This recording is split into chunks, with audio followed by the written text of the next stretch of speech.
Hello guys, nagluto nga po pala ako dyan ng dinuguan. Nakapagpainit na nga po pala ako sa kawali ng mantika dyan at magigisa na nga rin po pala ako ng luya. At sinunod ko na nga rin po pala dyan yung sibuyas at ilalagay ko na rin po yung bawang. Ginisa ko na nga rin po pala dyan yung siling green para po medyo maanghang. At ilalagay ko na nga rin po pala dyan yung baboy para po magisa na nga rin po pala dyan. At ayan, haluin lang po natin.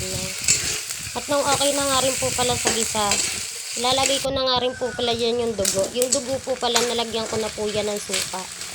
At sa mga hindi nga po pala kumakain dyan ng dinuguan, paki-skip na lang po tong video ko. Salamat po.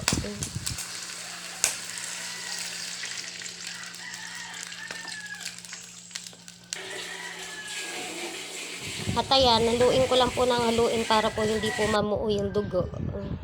At nung okay na nga po pala, maglalagay na nga rin po pala ako ng pampalasa dyan ng magic sarap tsaka po paminta. At ayan, haluin ko lang po ulit.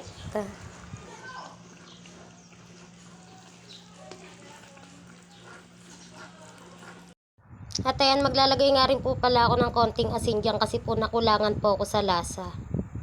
Mas masarap po sana kung meron pong mustasa kaso wala nga po pala akong nabili kasi dito lang po ako sa labasan nakabili.